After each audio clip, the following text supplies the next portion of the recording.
나팔을 내 입에 댈지어다. 원수가 독수리처럼 여호와의 집에 덮치리니 이는 그들이 내 언약을 어기며 내 율법을 범함이로다. 그들이 장차 내게 부르짖기를 나의 하나님이여 우리 이스라엘이 주를 아나이다 하리라. 이스라엘이 이미 선을 버렸으니 원수가 그를 따를 것이라. 그들이 왕들을 세웠으나 내게서 난 것이 아니며 그들이 지도자를 세웠으나 내가 모르는 바이며 그들은 또 은 금으로 자기를 위하여 우상을 만들었나니 결국 파괴되고 말리라. 사마리아여 내 송아지는 버려졌느니라. 내 진노가 무리를 향하여 타오르나니 그들이 어느 때에야 무지하겠느냐. 이것은 이스라엘에서 나고 장인이 만든 것이라. 참신이 아니니 사마리아의 송아지가 산산조각이 나리라.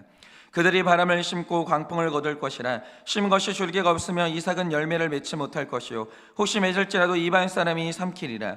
이스라엘은 이미 삼켜졌은즉 이제 여러 나라 가운데 있는 것이 즐겨 쓰지 아니하는 그릇 같도다.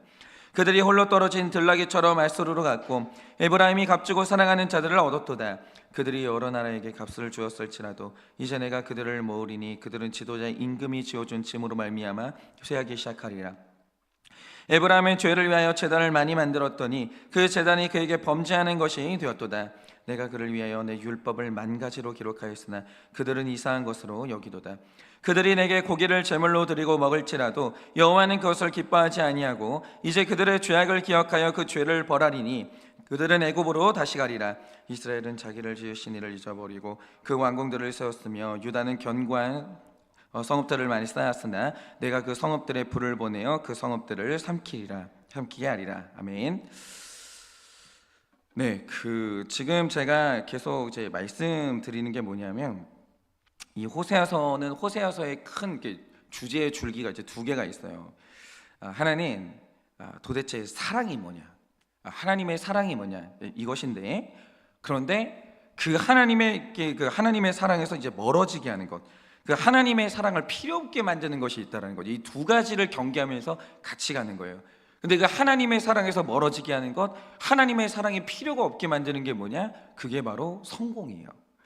그래서 오늘도 우리가 이거 좀 봐야 되는데, 제가 예전에 주목했던 사건이 하나 있었어요. 그게 뭐냐면 이 태국의 민심이 역대급으로 끌어올랐던 사건이 하나 있었는데, 지금으로부터 이제 12년 전입니다. 2012년 9월 3일에 방콕 시내에서 교통사고가 하나 나거든요. 이게 승용차가 오토바이를 타고 순찰 중이던 경찰관을 친 사건이에요. 근데 이게 굉장히 큰 사건이 돼요. 왜냐? 당시 CCTV를 이제 분석해 본 결과 이 자동차가 시내에서 냈던 자동차의 속도가 174km예요. 시내에서. 그러니까 이 174km면 이거 보통 차로는 이거 달리지도 못해요. 이거는 스포츠카가 아니면 못 달려요. 그런데 이렇게 교통이 복잡한 방콕 시내에서 이런 속도로 이제 밤늦게 이제 달린 거죠. 그러다가 이 차가 이제 경찰을 친 다음에 자동차에 경찰을 열고 200m를 끌고 가요. 그러니까 몸이 걸렸겠죠. 교통사고 났는데 경찰이 이렇게 몸에 걸린 거예요. 그대로 경찰관을 끌고 200m를 달려버린 거예요. 그러니까 살아요. 이 경찰관이 목뼈가 부러지고 온몸의 뼈가 부러진 다음에 사망을 하게 됩니다.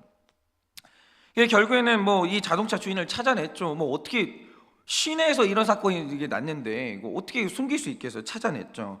찾았는데 찾고 보니까 그 사람이 누구냐?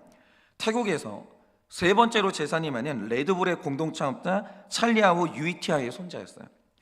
근데 이 집에 이때 재산이 얼마였었냐면 26조 4,500억이었습니다. 이거는 쓰지도 못해요. 어마어마한 재산이죠.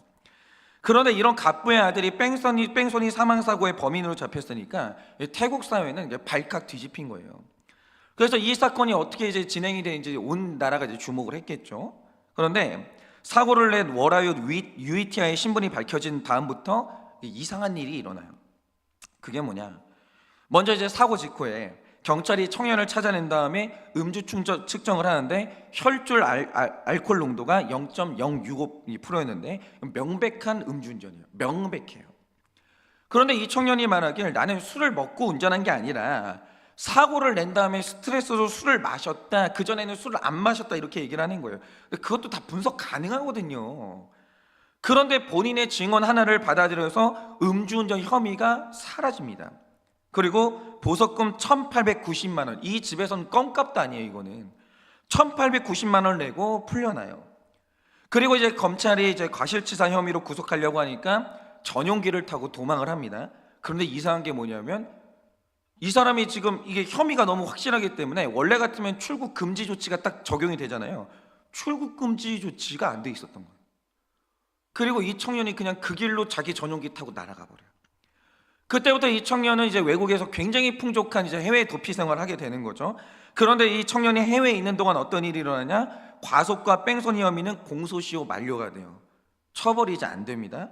이제 남은 혐의가 과실치사 혐의인데 이것도 검찰이 알 수 없는 이유로 기소를 하지 않아요. 그래서 무죄가 돼요.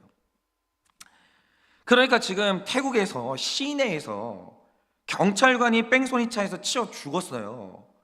그런데 술을 마시고 운전했던 당사자가 재판 한 번을 안 받고 무혐의 처리로 이제 자유의 몸이 됐어요. 어떤 처벌도 안 받아요. 그러니까 여기에 이제 국민들이 완전히 들고 일어났고 이게 민심이 심상치 않게 흘러가니까 그때서야 총리가 나서가지고 진상조사위원회가 꾸려지기는 했는데 꽤 시간이 흘렀거든요. 무혐의. 시간 지나고 국민들도 잊혀지고 아무도 이거에 관심 갖지 않고 이제 끝내는 이 사건은 그냥 이제 무혐의로 이제 끝나고 말았죠. 그냥 이런 거예요. 지금 이 태국에서 일어난 일이 뭐냐면 한 사람이 인류 역사에서 몇 사람 꿈도 꿀 수 없는, 우리 시대에 몇 사람 꿈도 꿀 수 없는 어마어마한 성공을 거뒀어요. 그런데 이 성공이 온 나라의 고통이 되는 거예요. 이 성공이 온 나라의 고통이 되는 거예요. 근데 그것뿐이냐? 여러분, 만약에 가난한 집에 청년이 이 사고를 냈다 그러면 생각을 해보세요. 모든 부모가 자기 자식이 처벌받기 바라는 부모가 어디 있어요? 세상에 아무도 없죠. 다 그 꼴을 못 봐요. 아무도 그 꼴을 못 봐요. 근데 중요한 게 뭐냐? 우리는 그 꼴 못 보는데 그걸 막을 힘이 없죠. 그럼 자식들이 처벌받죠. 그리고 자녀들이 회개하는 거예요. 부모가 막을 힘이 없어야 되는 거예요. 자식이 죄를 지으면 그 막을 힘이 없어야 되는 거예요. 그래야 처벌받고 회개하는 겁니다. 근데 문제는 뭐냐? 이 할아버지가 그걸 막을 힘이 있었어요. 내 자식이 처벌받는 걸 못 보겠는데 다 그러는데 이 할아버지는 그걸 막을 힘이 있었다는 거죠. 막았어요. 자식 회개하는 길을 막은 거예요. 그러니까 성공이 있는데 그 성공 때문에 온 나라가 고통받고 심지어 자기 자손이 회개할 길을 막아버리는 거예요. 그러니까 이런 거죠. 근데 이제 이 성공이라는 게 이게 근데 선해지면 이것도 어마어마한 일을 하는 거예요. 예를 들어서 우리나라에 착한 기업이라고 칭찬받는 기업이 하나 있는데 이 기업의 선대 회장님이 굉장히 유명한 그리스도인이에요. 그런데 이분이 살아계시는 날 동안에 이런 분들 좀 원칙주의자예요. 아니 성경에 보니까 네가 선한 일 하면 아무도 모르게 하라고 했기 때문에 이분이 모르게 했어요. 그 살아계실 때는 알려지지 않았는데 돌아가시고 나서 알려지는 사실들이 있었다는 거죠. 그게 뭐냐? 이 기업의 직원이 3,500명일 때 이분이 어린이들 심장병 수술을 지원했던 환자 수가 5,500명이었어요. 직원이 3,500명인데 심장 수술로 살린 사람 숫자가 5,500명이었다는 거죠. 그런데 이 수술비라는 게 적어야 1,000만 원 선이고요. 많이 들으면 억대로 넘어가요. 심장병이. 돈 없는 서민은 이게 감당이 안 돼요. 그 만약에 이런 질병에 걸린다, 부모가 힘이 없다, 성공 못했다, 죽어야죠. 자식 죽는 꼴을 누가 보고 싶어요? 문제는 뭐냐? 돈 없으면 그거 못 막아요. 죽는 걸. 돈 있으면 막아요. 살린다는 거죠. 근데 제가 들으니까 그렇게 됐는데 한 사람이 성공해서 돈을 벌었어요. 근데 자기 직원 수보다 많은 사람을 살리는 거예요. 어린이들을. 그래서 많은 사람의 생명을 건졌는데 이게 돈 없으면 되냐고요. 안 되는 거죠. 여러분, 이런 큰 선행, 큰 성공 있잖아요. 사람 생명을 살리는 거, 이거는 돈 벌었고 성공했으니까 가능한 거예요. 맞지 않습니까? 제가 이걸 보면서 드는 생각이 뭐냐면 성공은 딱 극과 극이에요. 세상에는 애매한 것도 되게 많아요. 근데 사람이 있잖아요. 성공하면 이거는요 극과 극이에요. 그게 뭐냐? 성공에는 성공한 성공이 있는데 성공에는 실패하는 성공도 있다는 거예요. 그러면 성공한 성공과 실패한 성공이 뭡니까? 저는 그렇게 생각하는데 세상에는 실패한 사람은 꿈도 꿀 수 없는 성공한 사람만 하는 일이 있다는 거죠. 근데 중요한 건 뭐냐면 성공한 사람은 실패도 크게 하고 성공도 크게 하는 거예요. 그러니까 세상에는 작은 선한 일도 굉장히 의미가 있고 그것으로도 하나님 앞에 갔을 때는 칭찬을 받지만 커다란 선한 일도 분명히 필요한 거거든요. 그런데 이 성공의 이제 이중성이 뭐냐면 큰 실패, 큰 악도 다 성공한 사람들이 저지른다라는 거예요. 그러면 큰 성공, 큰 실패, 이 크다는 말의 본질이 뭐냐? 여러분, 실패한 사람의 선악이나 죄는요, 그 영향력이 나 하나 최대치로 내 가족에게 영향을 미치고 말아요. 거기서 끝나는 거죠. 여러분 아시는지 모르겠지만 지옥의 형벌이라는 게요, 다 똑같지가 않아요. 여러분, 중한 죄와 중하지 않은 죄인이 받는 처벌이 또 달라요. 지옥이 그래요.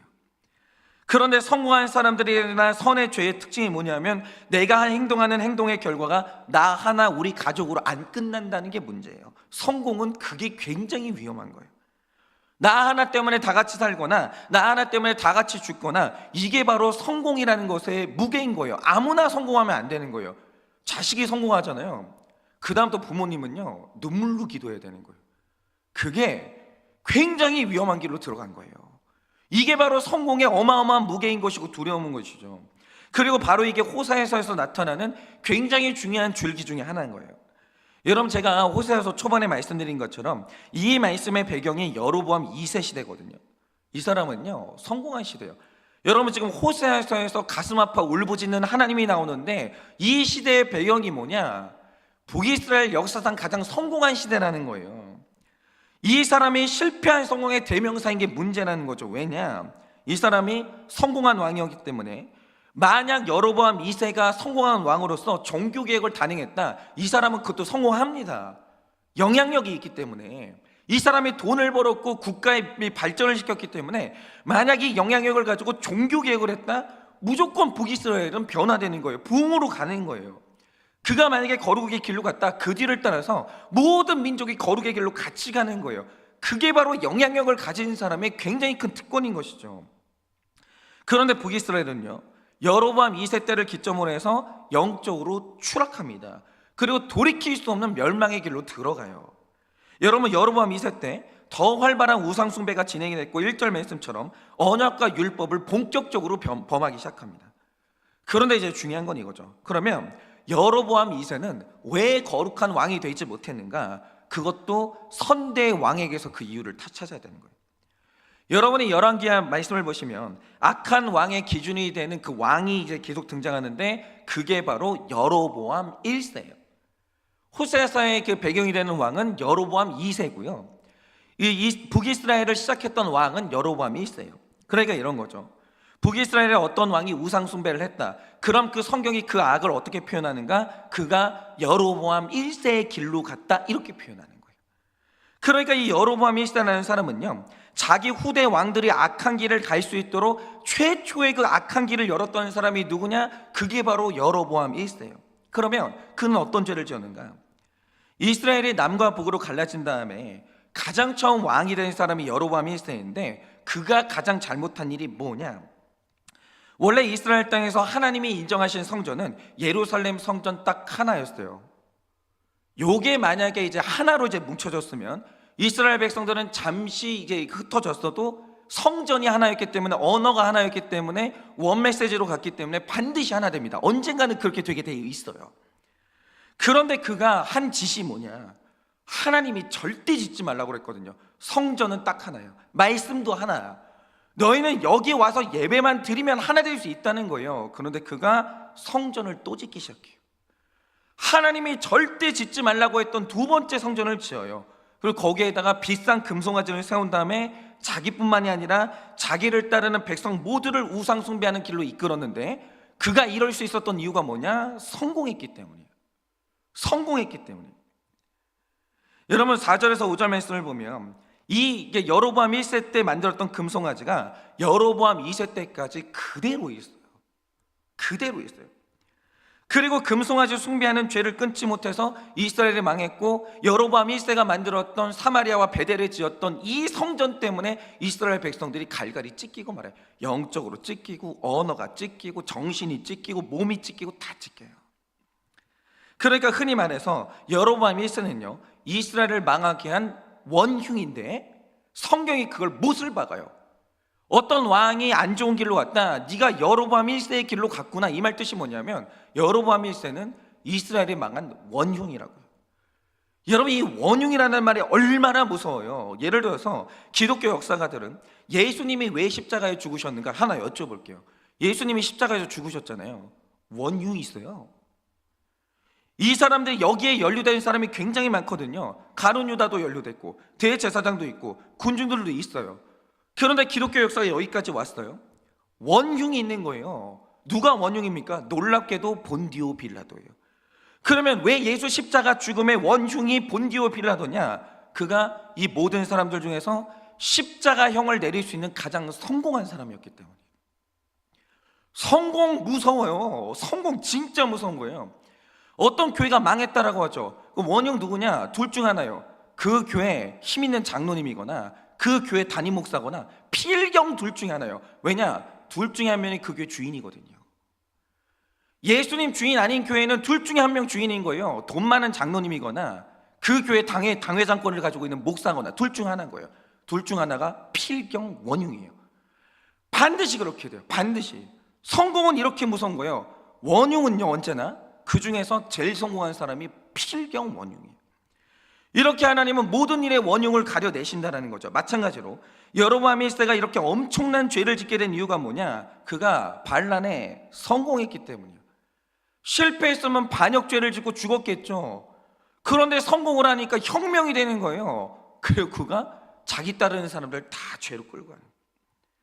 만약 그가 반란에 실패했으면 혼자 죽고 말았을 텐데, 반란에 성공하니까 성공한 사람만 할 수 있는 선을 행하는 게 아니라 성공한 사람만 할 수 있는 죄를 지었어요. 그게 뭐냐? 자기 따르는 사람들 전부 다 우상숭배로 끌고 가버리는 거예요. 그가 지옥으로 끌고 간 사람들의 숫자가 얼마냐? 남유다 백성들의 5배가 넘어요. 5배가. 그 사람들 다 끌고 지옥으로 간 거예요. 그 선두에 누가 있냐? 성공한 여로보암 1세가 있는 거죠. 그리고 열왕기하가 진행되는 내내 성경이 기록하는 게 뭐냐? 어떤 왕이 타락한 이유는 그가 여로보암의 길로 갔기 때문이다. 딱 이렇게 못을 박아요. 그래서 저는 정말 두려운 게 뭐냐면, 지금 여로보암이 도대체 지옥에서 어떤 고통을 겪고 있을까? 이게 정말 무서운 거죠. 여러분, 성공한 사람이 지은 죄의 형벌은 실패한 사람이 지은 죄의 형벌하고 비교가 안 돼요. 지옥의 형벌은 차등이 있어요. 여러분, 성공은 이렇게 무서운 거예요. 성공은 이렇게 무서운 거예요. 여러분, 호세아서를 따로 딱 떼어서 호세아서라는 이 성경책이 기록된 이유가 뭐겠어요? 여러분, 다른 왕들은요, 열왕기상, 열왕기하 뭐 이런 식으로 기록돼요. 호세아서가 딱 기록한 이유가 뭐냐? 여로보암 2세가 성공한 왕이기 때문에, 그 시대의 악이 유별났기 때문이에요. 그래서 호세아서를 보면 실패한 성공의 무서움이 뭔지를 기록하고 있는데, 말씀드린 것처럼 호세아서의 배경이 되는 왕은 여로보암 2세예요. 그런데 그가 이제 어떤 왕이냐를 한마디로 표현하면 가장 성공한 왕이에요. 왕들 중에서, 북이스라엘 역사상 왕들 중에서 가장 성공한 왕, 정조, 세종대왕 요쯤이에요. 왜 그러냐? 일단 그는 왕이 된 후에 무려 41년간 왕위를 이제 지켜냈는데, 이게 최장기 왕직이에요. 왕으로 입지도 탄탄했고 수명도 길었다라는 거죠. 그런데 41년 동안 얼마나 경제 정책을 넓히고 이게 정치를 잘했는지 북이스라엘 영토를 확 넓혀놨어요. 여로보암 2세는 가장 성공했어요.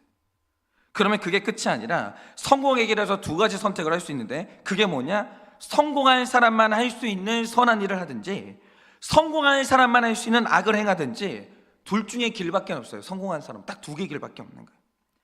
그런데 여로보암 2세가 갔던 길이 뭐냐? 그 길을 열왕기하 14장 26절이 기록하고 있는데 이렇게 말합니다.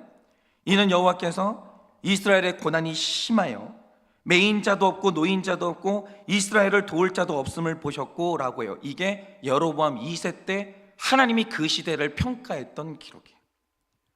여러분, 이 말 무슨 뜻인지 아시겠어요?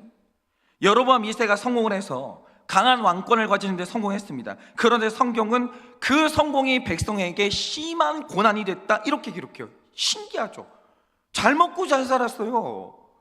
그런데 그의 성공이 백성들에게 심한 고난이 됐다 이러는 거예요. 그러면 왜 그의 성공이 고난이 됐습니까? 본문엔 그가 통치하는 나라의 특징을 묘사하길 그 나라는 매인자도 없고 노인자도 없었다 이렇게요. 이 말 뜻이 뭔지 아십니까? 이 나라에서 돈 있으면 죄 있는 자를 놔줬어요. 돈 없다, 죄 없는 자도 감옥 갔어요. 정의가 없고 물질이 정의였어요. 여로보암 2세가 나라를 이렇게 만들어버린 거예요. 그러니까 여로보암 2세가 성공해서 나라 전체를 끌고 갔는데 그 끌고 간 곳이 어디냐? 정의가 완전히 무너진 금송아지가 우상되는 그 나라였다는 거예요. 금 가진 사람은 죄가 없어요. 금이 없는 사람은 없는 죄도 갖다 붙이는 거예요.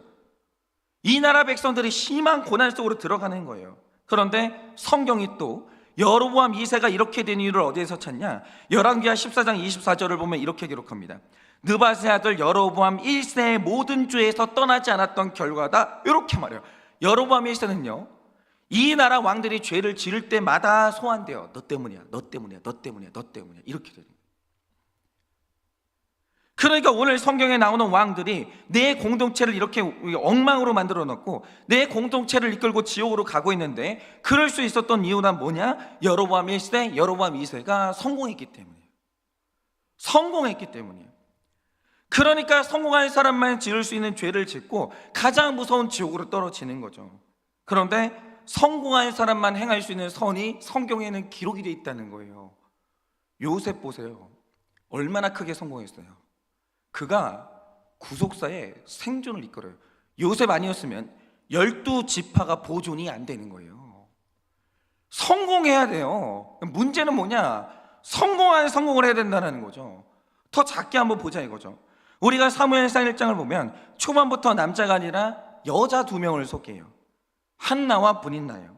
그런데 재미있는 것은 성경이 한나와 브닛나를 소개할 때 어떻게 소개하냐? 뭐 족보라든지 어디 출생이라든지 이런 소개가 1절 없어요. 아주 간단하게 소개를 하는데 어떻게 소개하냐? 브닛나는 자식이 있고 한나는 자식이 없었다. 딱 요것만 소개해요. 그러니까 이 당시 여자에게 성공은 아들 낳는 거예요. 자식 많이 낳는 거. 브닛나는 성공했어, 한나는 실패했다, 요거예요. 근데 성경이 그 다음을 주목하는 거예요. 성공했냐 실패했냐 이게 중요한 게 아니라 그 다음을 주목하는 하는 거라는 거죠. 그래서 브닛나는 자기 성공으로 뭘 했냐는 거예요. 여러분, 브닛나가 자기가 성공으로 낳은 결과를 어떻게 기록하느냐? 브닛나의 성공은 한나의 마음을 심하게 격분하게 했어요.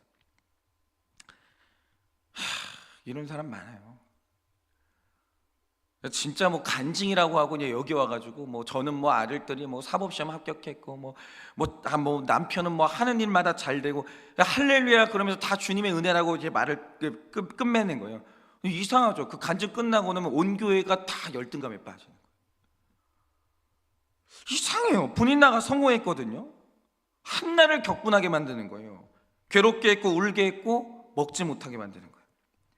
그러니까 자신이 얻은 성공 가지고 할 수 있는 악은 다 한 거예요. 그리고 이후로 브닛나에 대한 기록이 전혀 없어요. 성공했고 그 성공 가지고 같은 집에 사는 한나를 열등감에 빠지게 했고 힘들게 했다, 요런 다음에 기록이 싹 사라져요. 그리고 더 무서운 건 브닛나의 자식들에 대한 기록도 일체 없어요. 그럼 다 사라져요. 없어요. 엄마가 악한 길로 가니까 자식들의 기록이 한 줄도 안 나와요. 한 줄도. 그러니까 브닛나는 성공한 사람만 지을 수 있는 죄를 지었고 그 결과로 자기 자녀들도 다 끌고 지옥으로 갔다는 거예요. 성공한 사람은 혼자 안 가요. 같이 끌고 가는 거예요. 그런데 이후로 보면 한나 역시 아들 낳는 일에 성공해요. 그런데 한나는 이 성공을 어떻게 쓰는가? 한나는 아들 낳는 일에 성공하니까 성공의 상징인 아들을 이스라엘의 구원을 위해서 성전에 바쳐. 이게 가능하냐 이거예요. 어떻게 낳은 아들인데, 몇 년 만에 낳은 아들인데, 어떤 서러움 가운데 낳은 아들인데, 생각을 해보세요. 돈 때문에 일평생 서러웠다는 사람이 돈 벌었어요. 그거 뭐 하실 거예요? 아들 없어가지고 일평생 울었던 여자예요. 이 여자가 아들 낳은 거예요. 그거 가지고 뭘 했냐? 이 아들을 성전에 바쳐요. 그런데 내 성공을 구원을 위해서 쓰니까 어떤 일이 일어나는가? 그 아들이 사사시대를 지나면서 완전히 어두워진 그 시절의 마지막 사사가 돼요. 그 아들이 사무엘이죠. 이 아들이 이스라엘의 파수꾼이 되면서 결국 그가 이뤘던 가장 큰 업적이 뭐냐? 다윗에게 기름을 부어요. 사울이 아름답고 큰 왕이었어요. 키가 크고 아름다웠다는 거죠. 사무엘이 그를 사랑했어요. 근데 하나님이 사무엘에게 임하시는 거예요. 내가 그를 사랑하지 않아. 그는 내가 택한 왕이 아니야. 너는 중심을 봐야 돼. 사무엘이 그 어두운 사사시대에 깨어있었던 아들이에요. 왜냐? 어머니가 성공을 다루는 법을 알려줬거든요. 깨어있었어요. 그래서 중심을 보고 아무것도 아닌 다윗을 왕으로 기름을 부어요. 그게 그 인생에 가장 잘한 일이에요. 그래서 다윗을 통해서 이스라엘에 다윗의 예배가 막 일어나는 거예요. 이게 바로 성공한 성공이죠. 여러분, 하나님이 각 사람에게 성공을 주세요. 근데 여러분, 그 성공으로 짓는 죄가 있어요. 예를 들어서 우리 교회 다니는 청년들 제일 큰 이 성공이 뭐예요? 신결혼이죠. 다 신결혼하게 원하잖아요. 근데 신결혼을 해요. 신결혼 실컷 하고 나가지고 신결혼해서 하는 선이 있어요. 저는 그럴 때 제일 기뻐요.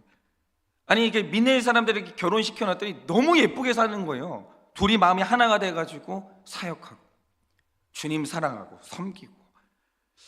정말 청년들이 신결혼 잘하잖아요. 그렇게 예뻐요. 그냥 보고만 있어도 너무 예쁜 거예요. 근데 이 녀석들이 신결혼에 하나님이 시켜줬더니 그 신결혼 가지고 죄를 짓는 거예요. 자기들끼리 꽁냥꽁냥 그냥 우리끼리 행복하지 이러면서 그 하나님이 주신 그 가정 아름답게 쓰지도 못하고. 여러분, 근데 우리가 성공하면 그 성공을 제일 잘 쓴다. 그거 뭐겠습니까? 그 성공을 이타적인 데 쓰고 영혼 구원에 쓰는 거예요. 그거보다 제일 잘 쓰는 건 없어요. 성도의 가장 중요한 성공이 구원인데, 가만히 보면 성공한 영적 성공이 있는 반면에 실패한 영적 성공도 있더라는 거죠.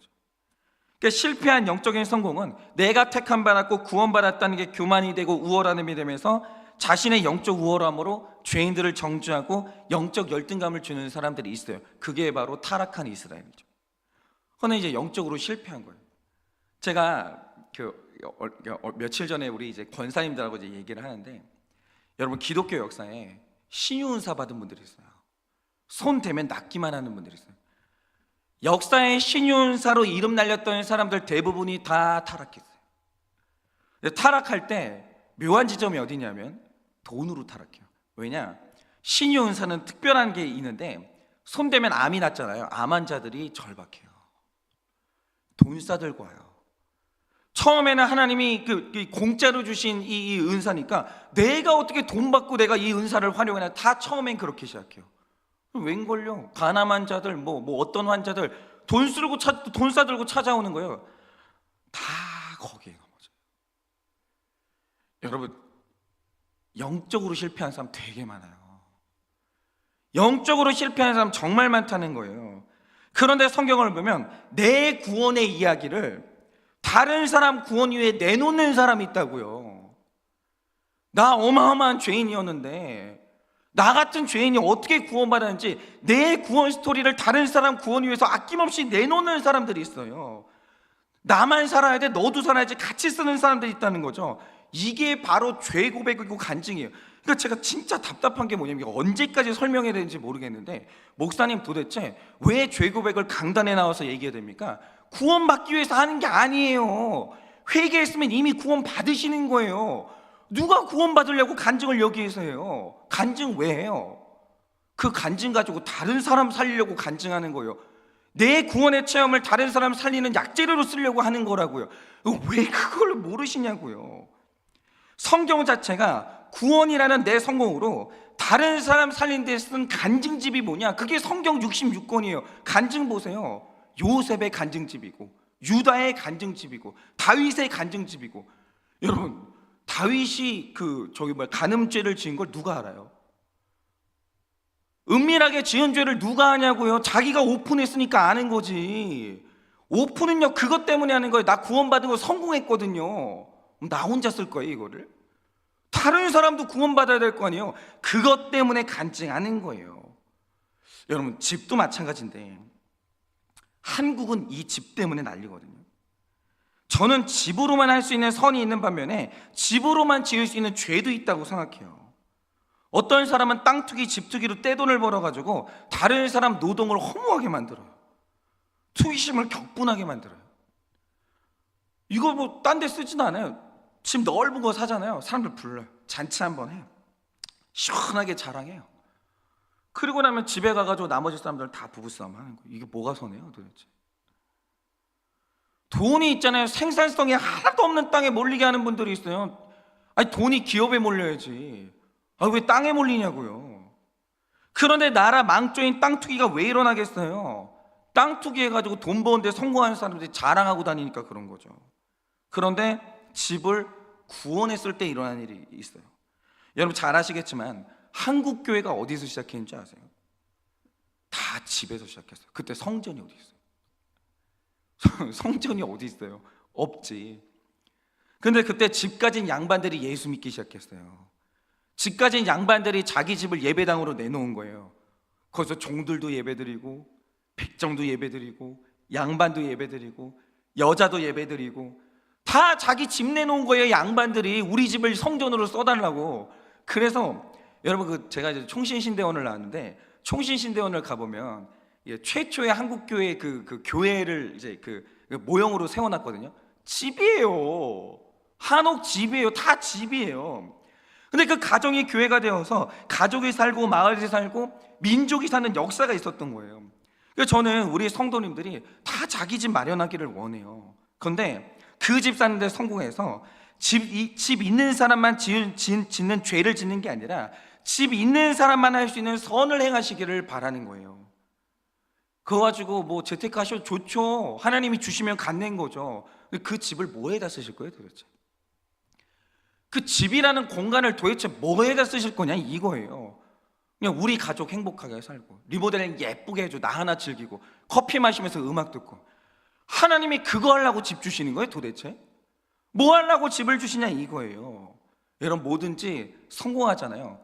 그걸로 할 수 있는 선이 있다는 거죠. 여러분 꼭 이 말씀 기억하셔서 우리 모두가 여러분 정말 성공하시기를 바라요. 근데 그 성공으로 성공하는, 정말 그 성공 가지고 여러분만 할 수 있는 큰 일을 하시는 여러분 되시기를 예수님의 이름으로 축원합니다. 오늘 수요일이니까 적용 질문 드립니다. 인생에서 성공한 일은 무엇입니까?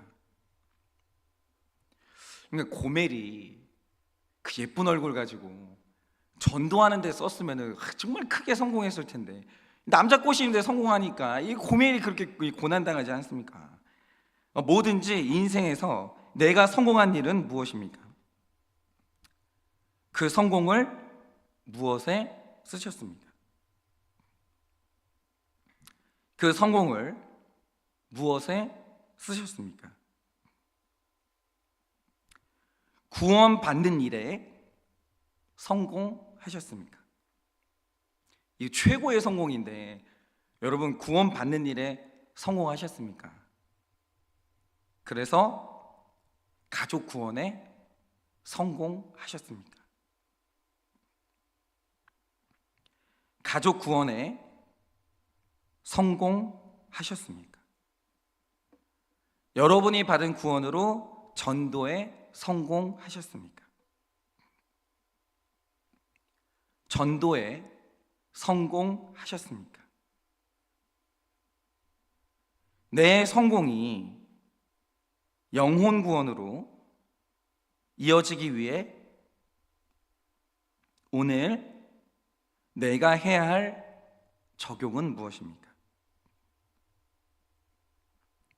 내 성공이 영혼 구원으로 이어지기 위해 오늘 내가 해야 할 적용은 무엇입니까? 이 시간 제가 기도하고 축도함으로 예배를 마치겠습니다. 기도하겠습니다. 주님, 우리가 호세아서를 보면서 정말 성공한다는 게 얼마나 무서운 일인지, 그러나 성공한다는 건 얼마나 큰 기쁨인 것인지 오늘도 우리가 깨닫게 됩니다. 주님, 우리는 우리가 이루는 이 성공을 분별하고 있습니까? 나는 이 성공을 가지고 죽는 길로 갑니까? 사는 길로 갑니까? 나의 성공이 내 공동체와 내 가족에게 큰 기쁨이 됩니까? 큰 근심이 되고 아픔이 됩니까?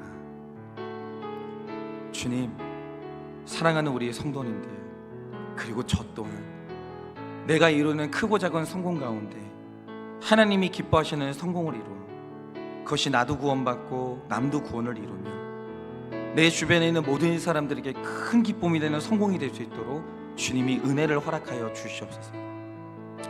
지금은 우리 주 예수 그리스도의 은혜와 하나님 아버지의 그 크신 사랑과 성령님의 위로하시고 교통하여 주시는 그 역사하심이 오늘도 우리가 이루는 성공으로 큰 악을 짓는 것이 아니라 큰 선을 이루어 오늘도 하나님께 기쁨이 되고 내 공동체의 기쁨이 되기를 원하는 사랑하는 모든 주의 종들의 머리 위에 지금으로부터 영원 무궁토록 함께 있을지어다. 아멘.